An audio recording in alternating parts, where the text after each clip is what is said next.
Hello everyone. So motivation ചാപ്റ്ററാണ് നമ്മൾ discuss ചെയ്തുകൊണ്ടിരുന്നത്. മോട്ടിവേഷനിൽ what is motivation, what are the sources of motivation and process, motivation cycle, അതുപോലെ തന്നെ മോട്ടിവേഷൻ്റെ theories, ഇത്രയും കാര്യങ്ങളാണ് നമ്മൾ ഡിസ്കസ് ചെയ്തിട്ടുണ്ടായിരുന്നത്. സോ മോട്ടിവേഷൻ്റെ തിയറീസ് എന്ന് പറയുന്ന സമയത്ത് നമ്മൾ ഏകദേശം 5 തിയറീസ് ഓൾറെഡി ഡിസ്കസ് ചെയ്ത് കഴിഞ്ഞിട്ടുണ്ടായിരുന്നു. 5 തിയറീസ് എന്ന് പറയുമ്പം നമുക്കറിയുന്ന പോലെ തന്നെ drive theory, means drive reduction theory, incentive theory, hierarchy of needs theory. First theories നമ്മൾ പറഞ്ഞിട്ടുണ്ടായിരുന്നത് drive theory or drive reduction theory. രണ്ടാമത്തെ തിയറി ആയിട്ട് നമ്മൾ പറഞ്ഞിട്ടുണ്ടായിരുന്നത് incentive theory. Then third one is hierarchy of need theory. Then fourth one is arousal theory. അതിൽ തന്നെ അതിൻ്റെ അണ്ടറിൽ നമ്മൾ യേർക്സ് ഡോഡ്സൺ ലോ സെപ്പറേറ്റ് ആയിട്ട് അതിനെ കണക്ട് ചെയ്ത് പറഞ്ഞിട്ടുണ്ടായിരുന്നു. ആൻഡ് ഫിഫ്ത്ത് വണ്ണാണ് നമ്മൾ പറഞ്ഞിട്ടുണ്ടായിരുന്നത് goal setting theory.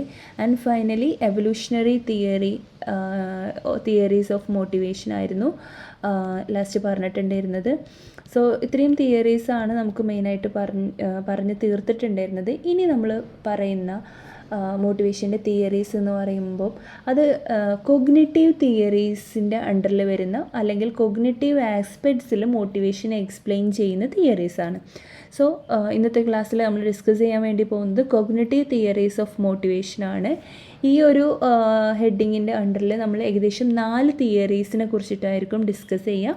First one is balance theory, second one is cognitive dissonance theory, third one is expectancy theory, and finally attribution theory. ഇത്രയും തിയറീസാണ് നമ്മൾ കൊഗ്നിറ്റീവ് തിയറീസിൻ്റെ അണ്ടറിൽ വരിക. സോ ഇത് വേറെ കാറ്റഗറി ആയിട്ട് തന്നെയാണ് പറയുന്നത്. അതിൻ്റെ ഒരു റീസൺ എന്ന് പറയുന്നത്, അതായത് കൊഗ്നിറ്റീവ് തിയറീസിന് മോട്ടിവേഷന് കൂടുതലായിട്ടും കൊഗ്നിറ്റീവ് ആസ്പെക്ട്സിലാണ്, അല്ലെങ്കിൽ കൊഗ്നിറ്റീവ് എലമെൻസിൻ്റെ അടിസ്ഥാനത്തിലാണ് മോട്ടിവേഷനെ എക്സ്പ്ലെയിൻ ചെയ്യുന്നത്. സോ നമുക്ക് ഫസ്റ്റ് തിയറിയിലേക്ക് പോകാം. ഒന്നാമത്തെ തിയറി ആയിട്ട് നമുക്ക് പറയാനുള്ളത് ബാലൻസ് തിയറിയാണ്. ഓക്കെ, ബാലൻസ് എന്നുള്ള വേർഡ് നിങ്ങൾക്ക് ഫെമിലിയർ ആയിരിക്കും. ബാലൻസ് എന്ന് പറഞ്ഞാൽ എന്താ, നമ്മളൊരു ഇക്വിലിബ്രിയം അല്ലെങ്കിൽ ഒരു കൺസിസ്റ്റൻസി. ബാലൻസിന് നമ്മൾ ഈ ഒരു തിയറിയിൽ, അല്ലെങ്കിൽ കൺസിസ്റ്റൻസി എന്ന് പറയുന്ന ഒരു വേർഡ് നിങ്ങൾ പലപ്പോഴായിട്ടും ഇതിലൊക്കെ ഈ ഒരു തിയറിയിൽ നമ്മൾ പറയാറുണ്ട്. സോ കൺസിസ്റ്റൻസി എന്ന് പറഞ്ഞാൽ എപ്പോഴും നമ്മൾ ഒരുപോലെ കീപ്പ് ചെയ്യുക, അല്ലെങ്കിൽ ഒരു ഇക്വിലിബ്രിയം ഒരു രണ്ട് പോൾസിലേക്ക് നീങ്ങാതെ, അതായത് കൂടാനോ കുറയോ അല്ലെങ്കിൽ കുറയോ ചെയ്യാണ്ട് ഒരു ഇക്വിലിബ്രിയം അല്ലെങ്കിൽ ഒരു കൺസിസ്റ്റൻ്റ് ആയിട്ടുള്ള ഒരു പോയിന്റിൽ നിൽക്കുക എന്നുള്ളതാണ് ഈ ബാലൻസ് കൊണ്ട് ഉദ്ദേശിക്കുന്നത്. സോ നമ്മൾ മോട്ടിവേഷൻ്റെ ആസ്പെക്ട്സിൽ അത് എങ്ങനെയാണെന്നുള്ളത് നോക്കാം. സോ ബാലൻസ് തിയറി കൊഗ്നിറ്റീവ് തിയറിയിൽ ഒന്നാമത്തെ തിയറിയാണ് ബാലൻസ് തിയറി എന്ന് പറയുന്നത്. സോ ബാലൻസ് തിയറിനെ നമ്മൾ വിളിക്കുന്ന മറ്റൊരു പേരാണ് theory of attitude change. Theory of attitude change നമ്മൾ ഡ്രൈവ് തിയറിനെ പുഷ് തിയറി, അതേപോലെ തന്നെ ഇൻസെൻറ്റീവ് തിയറിനെ നമ്മൾ പുൾ തിയറി എന്നൊക്കെ പറഞ്ഞ പോലെ ബാലൻസ് തിയറിനെ നമ്മൾ വിളിക്കുന്ന പേരാണ് തിയറി ഓഫ് ആറ്റിറ്റ്യൂഡ് ചേഞ്ച് എന്നുള്ളത്, which was proposed by Fritz Heider. So balance theory or theory of attitude change was proposed by Fritz Heider. Okay, so ഇതിൽ മെയിനായിട്ട് പറയുന്നത് എന്താണെന്ന് വെച്ചാൽ, ഒരു ഇൻഡിവിജ്വൽ അല്ലെങ്കിൽ ഒരു പേഴ്സൺ എപ്പോഴും ആളുടെ മോട്ടിവേഷൻ കീപ്പ് ചെയ്യുന്നത് എന്തിനു വേണ്ടിയിട്ടായിരിക്കും എന്ന് വെച്ചാൽ, ഒരു സൈക്കോളജിക്കൽ ബാലൻസ് നമ്മൾ എപ്പോഴും കൺസിസ്റ്റൻ്റ് ആയിട്ട് കൊണ്ടുപോകാൻ വേണ്ടിയിട്ട് ശ്രമിക്കും, അല്ലെങ്കിൽ അതിനുള്ള ഒരു ഡ്രൈവ് ആയിരിക്കും നമുക്ക് ഉണ്ടാവുക. അതായത് നമ്മൾക്ക് ഇപ്പം ഒരു ടെൻഷനാവുന്ന സമയത്ത്, നമ്മൾ ഓവറായിട്ട് ടെൻസ്ഡ് ആവുന്ന സമയത്ത് അതിൽ യൂഷ്വലി നമ്മൾ എന്താണ്, ആ ഒരു ടെൻഷൻ മാറി നമ്മളൊരു നോർമൽ സ്റ്റേറ്റിലേക്ക് കൊണ്ടുവരാൻ ശ്രമിക്കുമല്ലേ. മിക്കവാറും കേസിൽ നമ്മളങ്ങനെ നമുക്കൊരു കംഫേർട്ടായിട്ടുള്ള, അല്ലെങ്കിൽ നമ്മളൊരു ബാലൻസ് കീപ്പ് ചെയ്യാൻ വേണ്ടിയിട്ടാണ് ശ്രമിക്കുക. സോ ഈ തിയറിയും എക്സ്പ്ലെയിൻ ചെയ്യുന്നത് അങ്ങനെ തന്നെയാണ്. It conceptualises the cognitive consistency motive as a drive toward psychological balance. So നമ്മളെപ്പോഴും കൊഗ്നിറ്റീവ്ലി കൺസിസ്റ്റൻ്റ് ആയിരിക്കുക, നമ്മൾ തിങ്ക് ചെയ്യുന്നത്, നമ്മൾ എന്താണോ തിങ്ക് ചെയ്യുന്നത് ആ രീതിയിൽ നമ്മളൊരു സൈക്കോളജിക്കൽ ബാലൻസ് കൊണ്ടുവരിക, അല്ലെങ്കിൽ അതിനാണ് ഈ ഒരു തിയറി ഇമ്പോർട്ടൻസ് കൊണ്ടുവരുന്നത്. നമ്മൾ കൂടുതൽ എക്സാമ്പിൾ പറയുമ്പോൾ നമുക്ക് കുറച്ചും കൂടി ക്ലിയർ ആയിരിക്കും. സോ ഇതിൽ മെയിനായിട്ട് balance theory explain how people tend to maintain consistency in patterns of their liking and disliking of one another and inanimate object. നമുക്ക് ഒരു എക്സാമ്പിൾ പറയാം. ഇപ്പോൾ നമ്മൾ വീട്ടിൽ സിബ്ലിങ്സ് ഒക്കെ ഉണ്ടാകുന്ന സമയത്ത് നമുക്ക് സിബ്ലിങ്സ് നമ്മളെ കൂടെ ഉണ്ടാകുന്ന സമയത്ത് നമ്മളൊരു ടി വി കാണാമെന്ന് വിചാരിക്കാം. സോ നമ്മൾ ചാനൽ നമുക്ക് കൂടുതൽ ഇഷ്ടം ചിലപ്പം മ്യൂസിക് ചാനൽസോ അല്ലെങ്കിൽ മറ്റ് ഡിസ്കവറി ചാനൽസ് പോലെയുള്ളതൊക്കെ ആവാം. എന്നാൽ നമ്മൾ ബ്രദറിനോ അല്ലെങ്കിൽ സിസ്റ്ററിനോ കൂടുതൽ ഇഷ്ടം വല്ല കാർട്ടൂൺ ചാനൽസോ അങ്ങനെ ലൈക്ക് കുട്ടികൾ കാണുന്ന കാർട്ടൂൺ പോലെയുള്ള ക്യാരക്ടേഴ്സിനെ കാണിക്കുന്ന ചാനൽസ് ആവാം. അപ്പോൾ നമ്മളെപ്പോഴും നമ്മൾ ലൈക്ക് എന്ന് പറയുന്നത് നമ്മളെ പ്രിഫറൻസ് അല്ലെങ്കിൽ നമ്മളെ ഇഷ്ടമാണ് അല്ലേ. അവരുടെ ലൈക്ക് എന്ന് പറയുന്നത് വേറെയാണ്. സോ നിങ്ങളുടെ ആ ഒരു ലൈക്കുകൾ തമ്മിൽ മാച്ച് അല്ല എന്നുണ്ടെങ്കിൽ അല്ലെങ്കിൽ ബാലൻസ്ഡ് അല്ല എന്നുണ്ടെങ്കിൽ അവിടെ എപ്പോഴും പ്രശ്നങ്ങൾ ഉണ്ടാകാനുള്ള ചാൻസ് ഉണ്ട്. അപ്പം ഒരാൾ ഒരു ചാനൽ ഇഷ്ടപ്പെട്ട ചാനൽ വെക്കുന്ന സമയത്ത് മറ്റാൾക്ക് പറ്റില്ല. സോ സ്വാഭാവികമായിട്ടും നിങ്ങൾ തമ്മിൽ ഒരു ക്ലാഷ് ഉണ്ടാകാനുള്ള ചാൻസ് ഉണ്ട് അല്ലേ. സോ അവിടെ ആ ഒരു സ്ട്രക്ചർ അല്ലെങ്കിൽ ആ ഒരു സിസ്റ്റം ബാലൻസ്ഡ് ആണോ? അല്ല, ബാലൻസ്ഡ് അല്ല. എപ്പോഴും പ്രശ്നങ്ങളായിരിക്കും, പരാതികളായിരിക്കും അല്ലേ. സോ എപ്പോഴും നമ്മൾ ലൈക്കിങ്ങും മറ്റുള്ളവരെ ലൈക്കിങ്ങും മാച്ച് ആവുന്ന സമയത്ത് അവിടെ സിസ്റ്റം ബാലൻസ്ഡ് ആയിരിക്കും, അല്ലെങ്കിൽ ആ സ്ട്രക്ചർ ബാലൻസ്ഡ് ആണ്, പ്രശ്നങ്ങളൊന്നുമില്ലാതെ മുന്നോട്ട് പോകും, സ്മൂത്തായിരിക്കും. എന്നാൽ നമ്മളുടെ ലൈക്കിങ്ങും മറ്റുള്ളവരുടെ ലൈക്കിങ്ങും തമ്മിൽ മാച്ച് ചെയ്യില്ല എന്നുണ്ടെങ്കിൽ, അല്ലെങ്കിൽ കൺസിസ്റ്റൻ്റ് അല്ല എന്നുണ്ടെങ്കിൽ, ബാലൻസ്ഡ് അല്ല എന്നുണ്ടെങ്കിൽ it will be negatively affect your relationship or your surroundings. Okay, so നമ്മളുടെ ലൈക്കിങ്ങും അല്ലെങ്കിൽ നമ്മൾ ഡിസ്ലൈക്കിങ്ങും ഒരുപോലെ ആവുന്ന അല്ലെങ്കിൽ കൺസിസ്റ്റൻ്റ് ആവുന്ന സമയത്താണ് നമ്മളുടെ സിസ്റ്റം സ്ട്രക്ചേർഡ് ആവുക അല്ലെങ്കിൽ സ്റ്റേബിൾ ആവുക നമുക്ക് പറയാൻ പറ്റും. നമ്മൾ ആ ഒരു എക്സാമ്പിൾ വെച്ചിട്ട് ഈ ഒരു തിയറിനെ നോക്കിക്കണ്ടാൽ കുറച്ചും കൂടി എളുപ്പമായിരിക്കും. സോ നമ്മളെപ്പോഴും എന്തിനാണ് ശ്രമിക്കുക? ഇപ്പം നമ്മൾ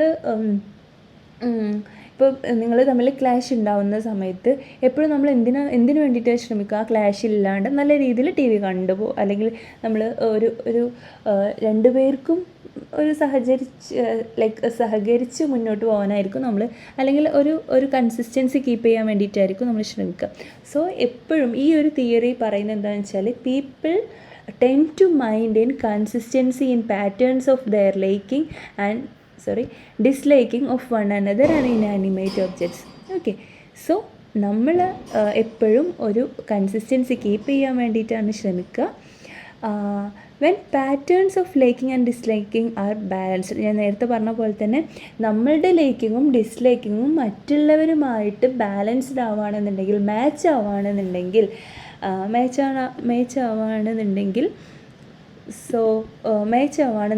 സ്ട്രക്ചേഴ്സ് എന്തായിരിക്കും?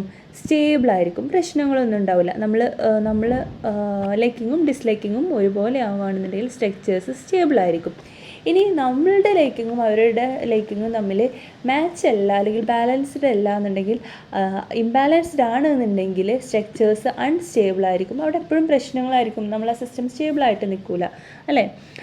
So the theory relates how people develop their relationship with other people and with things in their environment. അപ്പോൾ ഈ ഒരു തിയറി വെച്ചിട്ട് നമുക്ക് എന്ത് ചെയ്യാൻ പറ്റും?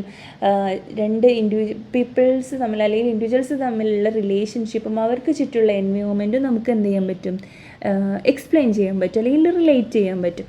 Okay, so the central Notion of balance theory is that certain structures between individuals and objects are balanced, whereas other structures are imbalanced.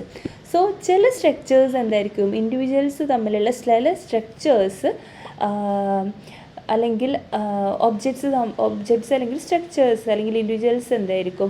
Balanced ആയിരിക്കും, അല്ലെങ്കിൽ ചില സ്ട്രക്ചേഴ്സ് എന്തായിരിക്കും? ഇംബാലൻസ്ഡ് ആയിരിക്കും. നമ്മൾ നേരത്തെ പറഞ്ഞല്ലോ, ചിലത് മാച്ച് ആവും അല്ലെങ്കിൽ കൺസിസ്റ്റൻ്റ് ആവും, അല്ലെങ്കിൽ ബാലൻസ്ഡ് ആയിരിക്കും, ചിലത് എന്തായിരിക്കും? ഇംബാലൻസ്ഡ് ആയിരിക്കും. ഓക്കെ, സോ ഇപ്പോൾ നമ്മൾ നേരത്തെ പറഞ്ഞു അൺബാലൻസ്ഡ് ആയിട്ടുള്ള സ്ട്രക്ചേഴ്സ് ആണെന്നുണ്ടെങ്കിൽ, അതായത് നമ്മളെ ലൈക്കിങ്ങും അവരുടെ ലൈക്കിങ്ങും ഒന്നല്ല എന്നുണ്ടെങ്കിൽ, ഇപ്പോൾ നമ്മൾ ടി വി കാണുന്ന സമയത്ത് നമുക്കിഷ്ടം ഇന്ന ചാനലാണ്, അവർക്കിഷ്ടം മറ്റേ ചാനലാണെന്നുണ്ടെങ്കിൽ, അപ്പോൾ നമ്മൾ എന്തായിരിക്കും? അവർ ആ ചാനൽ വെക്കുന്ന സമയത്ത് നമ്മൾ ഡിസപ്പോയിൻറ്റഡ് ആയിരിക്കും, അല്ലെങ്കിൽ അൺകംഫർട്ടബിൾ ആയിരിക്കും, അല്ലെങ്കിൽ നമുക്കൊരു നെഗറ്റീവ് ഫീലിംഗ് ആയിരിക്കും, നമുക്ക് ഇഷ്ടം ഉണ്ടാവില്ലല്ലോ അങ്ങനെയുള്ളൊരു സിറ്റുവേഷൻ ഉണ്ടാകുന്ന സമയത്ത്. സോ ബാലൻസ് തിയറി പറയുന്നത് അൺബാലൻസ്ഡ് സ്ട്രക്ചേഴ്സ്, നമുക്ക് ബാലൻസ്ഡ് അല്ലാത്ത സ്ട്രക്ചേഴ്സ് ഉണ്ടാകുന്ന സമയത്ത് നമുക്കൊരു അൺകംഫർട്ടബിൾ ഫീലിംഗ് ഉണ്ടാവും. ഒബിയസ്ലി നമുക്കൊരു നെഗറ്റീവ് ഫീലിംഗ് അല്ലെങ്കിൽ നെഗറ്റീവ് എഫക്റ്റ് ആയിരിക്കും ഉണ്ടാവുക. നമ്മൾ എങ്ങനെ ഒരു നല്ല രീതിയിൽ നല്ല ടേംസിലായിരിക്കില്ല നമ്മൾ മൂവ് ചെയ്യുന്നത് അല്ലേ. സോ അങ്ങനെ നമ്മൾ മുന്നോട്ട് പോകാനും നമുക്ക് ഇഷ്ടം ഉണ്ടാവില്ല. നമ്മൾ ഇപ്പോൾ സിബ്ലിങ്സിനോടാണെങ്കിലും ഫ്രണ്ട്സിനോടാണെങ്കിലും നമ്മളിങ്ങനെ അങ്ങനെ ഒരു കോൺഫ്ലിക്റ്റ് ആയിട്ട് അല്ലെങ്കിൽ നമുക്ക് ഇഷ്ടമില്ലാത്ത രീതിയിൽ നമ്മൾ മുന്നോട്ട് പോകാൻ നമുക്ക് ഇഷ്ടം ഉണ്ടാവില്ല. സോ നമ്മളെപ്പോഴും എന്തിനാണ് ശ്രമിക്കുക, ഈ ഒരു നെഗറ്റീവ് ഫീലിംഗ് നമുക്ക് ഉണ്ടായെന്നുണ്ടെന്നെ the people will leads to strive for balanced structures. നമ്മൾ ഇംബാലൻസ്ഡ് ആയിട്ടുള്ള സ്ട്രക്ചറിൽ നിന്നും ബാലൻസിലേക്ക് മാറാൻ, അതായത് നമ്മളൊരു കോംപ്രമൈസിൽ എത്തിയിട്ട് അതൊരു ബാലൻസ്ഡ് ആക്കാൻ വേണ്ടിയിട്ട് നമ്മളെപ്പോഴും ട്രൈ ചെയ്യും എന്നാണ് പറയുന്നത് കേട്ടോ. സോ ഇതേ സെയിം എക്സാമ്പിളാണ് നമ്മൾ ഇതുപോലെയുള്ളൊരു എക്സാമ്പിളാണ് നമ്മൾ നെക്സ്റ്റ് പറയുന്നത്. Balanced structures